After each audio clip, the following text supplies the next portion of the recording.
सभी लोगों का स्वागत है दोस्तों। आज की इस वीडियो में हम लोग भौतिक विज्ञान यानी फिजिक्स के 20 ऐसे क्वेश्चंस देखेंगे जो पिछले 20 वर्षों में रेलवे ने बार बार पूछा है। रेलवे के ये पसंदीदा क्वेश्चन है, गोल्डन क्वेश्चन है जो आरआरबी, एनटीपीसी, एएलपी और जेई के एग्जाम में बार बार पूछा गया है। तो इन सभी प्रश्नों को अच्छी तरह से रट लीजिए, क्योंकि इससे पहले हमने बायोलॉजी का क्वेश्चन दिया था और दोनों शिफ्ट में जो है वो 2 दिन आपको उसमें से एक एक क्वेश्चन जो है वो एग्जाम में पूछ दिया गया। जो पहली वीडियो थी वो बायोलॉजी की थी और उसमें से आप देखेंगे, आप देख लेना, पिछले दिनों का एनालिसिस किसी भी चैनल पर देख लो जहां वो क्वेश्चन पूछा गया है। हमने एक दिन पहले जीव विज्ञान के वो क्वेश्चंस बताए हुए हैं। आज भी तो वीडियो को लास्ट तक देखिएगा, सारे प्रश्न इंपॉर्टेंट है, क्विज के तौर पर आपसे पूछा जाएगा।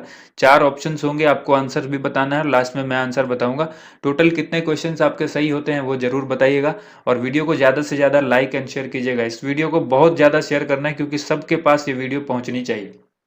विद्युत आवेश का एसआई मात्रक क्या होता है? इंपॉर्टेंट क्वेश्चन है, फिजिक्स के सारे 20 क्वेश्चन यहाँ पर हम लोग देखेंगे। पहला प्रश्न है, विद्युत आवेश का एसआई मात्रक क्या होता है? वाट, कूलाम्ब, एम्पियर या फिर जूल? राइट आंसर क्या होगा इस क्वेश्चन का? राइट आंसर हो जाएगा ऑप्शन नंबर बी, कूलाम्ब। ठीक है, विद्युत आवेश का एसआई मात्रक जो है वो कूलाम्ब को कहा जाता है। तो ऑप्शन बी यहाँ पर राइट आंसर हो गया। नेक्स्ट क्वेश्चन देखिए, किन दो भौतिक राशियों की इकाई एक ही है?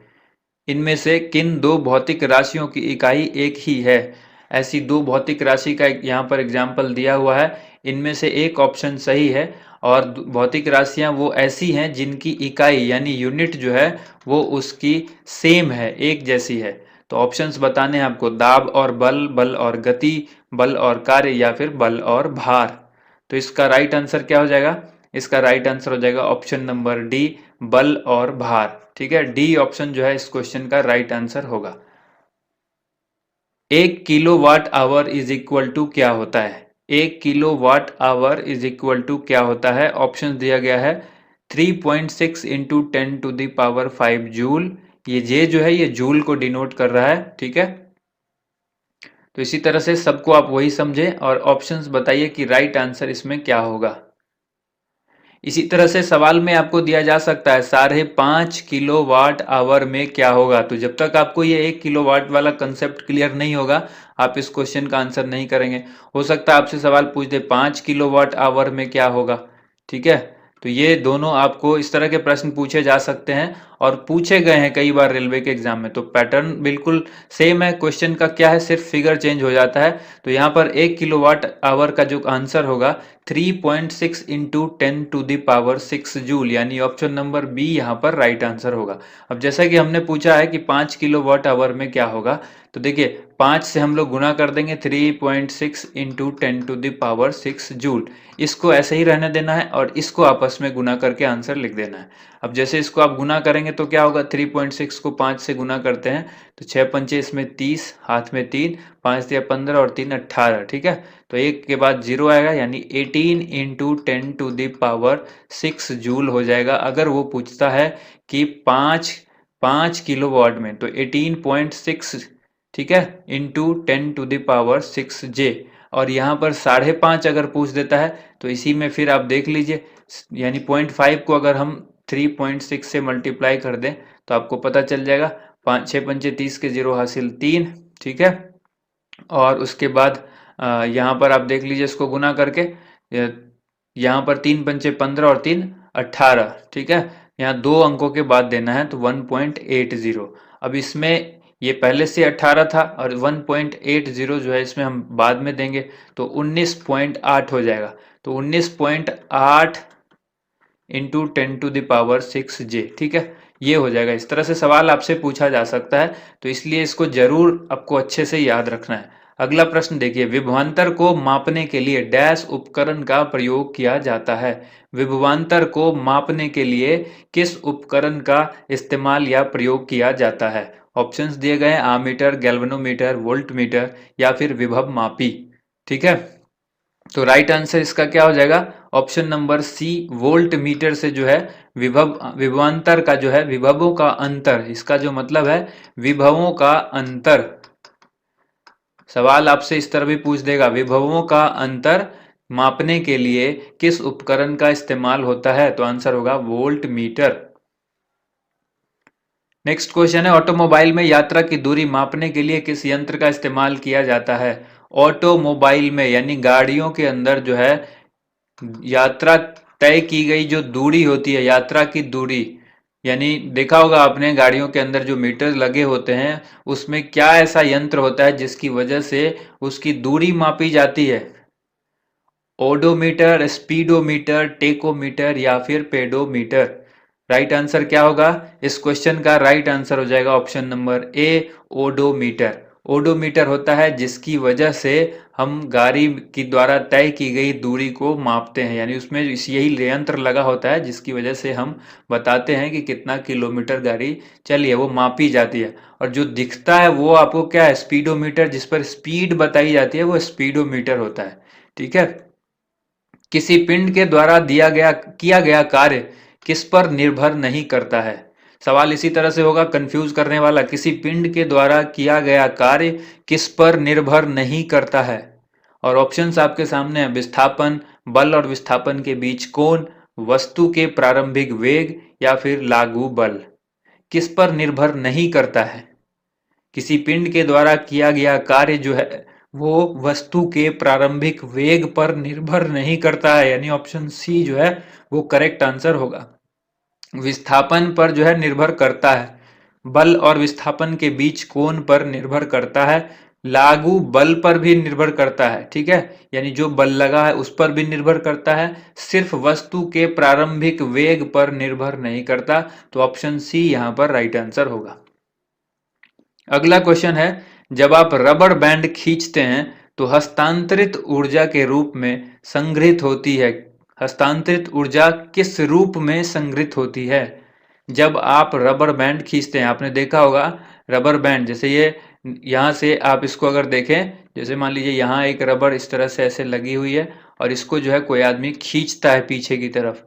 ठीक है, तो ये आपने देखा होगा गुलेल, गुलेल भी पूछा जा सकता है। तो गुलेल के अंदर जब ये रबर खींची जा रही है तो ये सवाल गुलेल से भी पूछा जा सकता है। और यहाँ पर सिंपल भी पूछा जा रहा है कि जब आप रबर बैंड खींचते हैं तो हस्तांतरित ऊर्जा डैश के रूप में संग्रहित होती है। ऑप्शन है स्थितिज ऊर्जा, यांत्रिक ऊर्जा, गतिज ऊर्जा या मांसपेशीय ऊर्जा। तो राइट आंसर हो जाएगा स्थितिज ऊर्जा। जब हम खींच के यहाँ पर लाते हैं और जब तक रोके रहते हैं तो यहाँ पर स्थितिज ऊर्जा होती है। ठीक है, स्थितिज ऊर्जा, क्योंकि यहाँ पर लाके रोक लेते हैं और तब जब छोड़ते हैं तो यही स्थितिज ऊर्जा जो है उस चीज को फेंक पाती है बाहर। जो गुलेल के अंदर आपने देखा, जो गोलियां यहाँ पे जो कंचे लगे होते हैं वो लगा के लोग खेलते हैं गुलेल के अंदर, वो इस्तेमाल करते हैं गुलेल में। तो ये यही चीज होती है। रबर बैंड जो खींचता है कोई भी चीज, रबर आप जैसे मान लीजिए अपनी अपनी तरफ रबर को खींच दिया और फिर छोड़ा, तो यहाँ इस पॉइंट पर जो है वो स्थितिज ऊर्जा होती है। अगला प्रश्न है, यांत्रिक ऊर्जा किसके बराबर होती है? यांत्रिक ऊर्जा किसके बराबर होती है? अब यहां पर इस तरह से लिखा गया है, गतिज ऊर्जा प्लस रासायनिक ऊर्जा, गतिज ऊर्जा प्लस विद्युत ऊर्जा, गतिज ऊर्जा प्लस ऊष्मीय ऊर्जा, गतिज ऊर्जा प्लस स्थितिज ऊर्जा। तो राइट आंसर हो जाएगा ऑप्शन नंबर डी, गतिज ऊर्जा और स्थितिज ऊर्जा को मिला करके यांत्रिक ऊर्जा बनती है। अब इसी में पूछ दिया जाए आपसे कि गतिज ऊर्जा क्या है। अब जैसे यांत्रिक ऊर्जा बराबर हमने बताया ना, यहां पर हो गया यांत्रिक।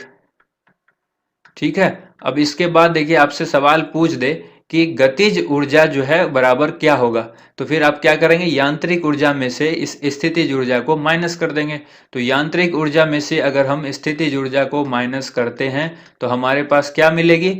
हमारे पास मिल जाएगी गतिज ऊर्जा। ठीक है, अब देखो इसी तरह से अगर हम यांत्रिक ऊर्जा में से गतिज ऊर्जा को माइनस कर देंगे तो हमें मिल जाएगी स्थितिज ऊर्जा। यानी गतिज और स्थितिज को मिलाकर बनता है, जैसे a प्लस बी अगर हम कह दें कि ये c होता है तो a इज इक्वल टू क्या होगा, c माइनस बी। और इसी तरह से फिर c इज इक्वल टू क्या होगा, a प्लस बी तो है ही। अब अगर यहाँ b इज इक्वल टू पूछ दे तो क्या होगा, b इज इक्वल टू हो जाएगा c माइनस a। तो ये आपको ध्यान रखना है, इसी तरह से फॉर्मूला यूज करना है। एक सवाल को 3 बार पूछा जा सकता है अलग अलग एग्जाम में।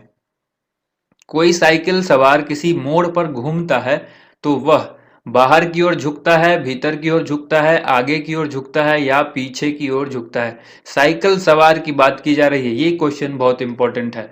कोई साइकिल सवार किसी मोड़ पर घूमता है, जैसे साइकिल पर चला हुआ कोई व्यक्ति, इस तरह का रास्ता है, अचानक ऐसे रास्ता हो गया।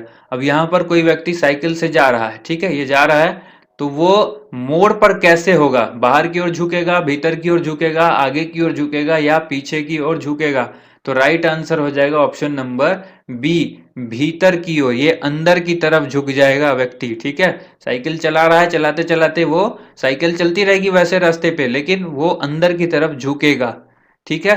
यहाँ पर ऑप्शन नंबर बी याद रखना है आपको, भीतर की ओर झुकता है। यही चीज अगर कार के लिए पूछ दे कि कोई कार जो है वो कार चल रही है, ठीक है, कोई कार चल रही है और ये चलते चलते अगर मोड़ पर घूमे, तो जब ये चलती है तो कार में बैठा हुआ व्यक्ति जो है वो बाहर की तरफ जो है वो ढकेलता हुआ महसूस करता है खुद को। कार जब इस तरफ टर्न करेगी इस मोड़ पे, तो वो अंदर की तरफ नहीं आएगा, बल्कि वो बाहर की तरफ धकेले, वो बाईं तरफ जाएगा अगर कार दाहिने तरफ मुड़ती है। कोई व्यक्ति अगर साइकिल से है तो वो उसी तरफ अंदर, जिस तरफ मुड़ेगा उसी तरफ अंदर की ओर जाएगा, लेकिन कार होगी तो वो बाईं तरफ, यानी अंदर की तरफ ना होकर के वो बाहर की तरफ उसको धक्का महसूस होगा, ठीक है। रॉकेट लॉन्चिंग किस नियम पर आधारित है? रॉकेट लॉन्चिंग किस नियम पर आधारित है? न्यूटन के गति के पहले नियम, न्यूटन के गति के दूसरे नियम, न्यूटन के गति के तीसरे नियम, ऊष्मा गतिकी के नियम। तो राइट आंसर क्या होगा? ऑप्शन नंबर सी, न्यूटन के गति के तीसरे नियम पर रॉकेट लॉन्चिंग जो है आधारित है। रॉकेट लॉन्चिंग किस नियम पर आधारित है? न्यूटन की गति के तीसरे नियम पर आधारित है। त्वरण ऋणात्मक होने पर किसी पिंड का वेग क्या होगा? त्वरण अगर किसी का, यानी एक्सेलरेशन किसी का ऋणात्मक हो जाए, निगेटिव हो जाए, तो किसी पिंड का वेग जो है वो क्या होगा? राइट आंसर होगा ऑप्शन नंबर ए, घटेगा, ठीक है। त्वरण ऋणात्मक होगा तो उस पिंड का वेग क्या होगा? घटेगा। सार्वत्रिक गुरुत्वाकर्षण नियतांक जी की खोज किसने की? यहां पर खोज होगा, ठीक है। जी की खोज किसने की? सार्वत्रिक गुरुत्वाकर्षण नियतांक जी की खोज किसने की थी? John Dalton, Henry Cavendish, Newton या फिर एंटोनी लेवोजियर? राइट आंसर इसका क्या हो जाएगा? Henry Cavendish, option number B, ठीक है। कहीं कहीं पर आपको ये हेनरी ना देकर के सीधे कैवेंडिश लिखा होगा, तो ये भी सही है क्योंकि वो उन्हीं का नाम है। ये पूरा नाम है हेनरी कैवेंडिश, कहीं कहीं पर शॉर्ट में कैवेंडिश लिख दिया जाता है, ठीक है। नेक्स्ट क्वेश्चन है, पृथ्वी के केंद्रों पर एक पिंड का भार डैश है। पृथ्वी के केंद्र पर एक पिंड का भार क्या होगा? बढ़ेगा, घटेगा, अपरिवर्तित रहेगा या शून्य होगा? पृथ्वी के केंद्र पर एक पिंड का भार, किसी भी चीज का भार पृथ्वी के केंद्र पर क्या होगा? तो आंसर होगा ऑप्शन नंबर डी, शून्य हो जाएगा, ठीक है। कोई भी चीज अगर 60 किलो की हो, 70 किलो की हो, 80 किलो की हो, जो भी भार है, वट एवर, 1000 टन हो, उससे मतलब नहीं है। केंद्र पर अगर वो वस्तु, पृथ्वी के केंद्र पर वो वस्तु चली गई, तो फिर उसका भार क्या हो जाएगा? शून्य हो जाएगा, यानी 0 हो जाएगा।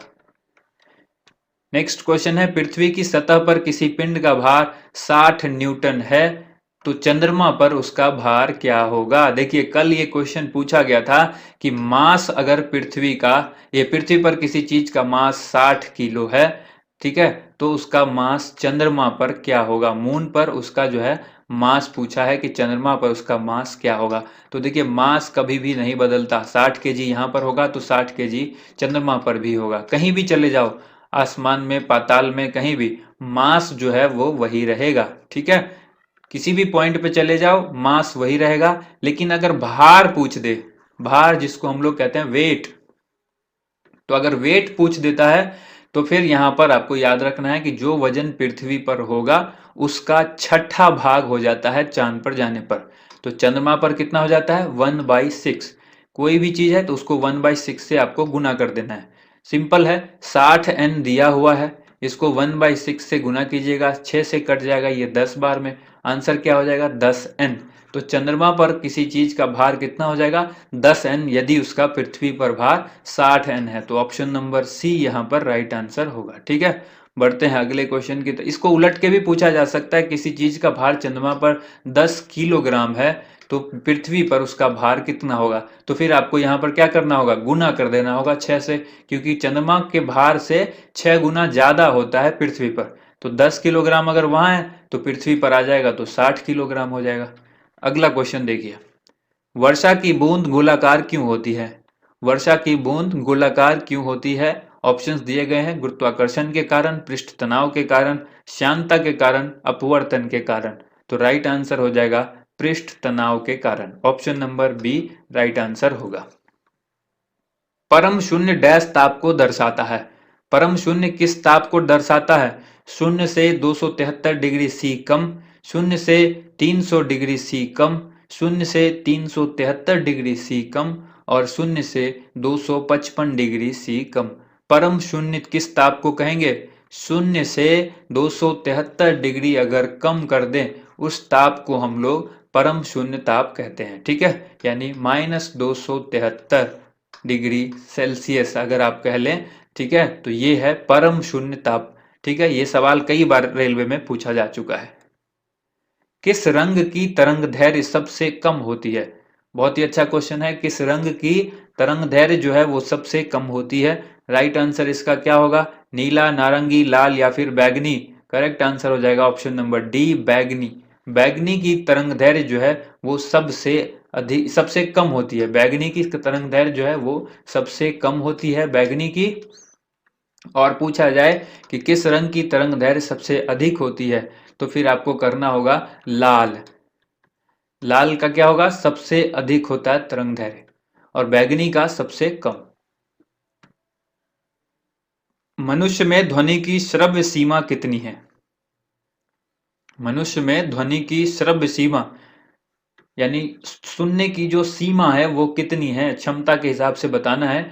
20 हर्ट्ज से 200 हर्ट्ज, 20 हर्ट्ज से 2000 हर्ट्ज, 20 हर्ट्ज से 20 किलो हर्ट्ज, 2 हर्ट्ज से 20,000 हर्ट्ज।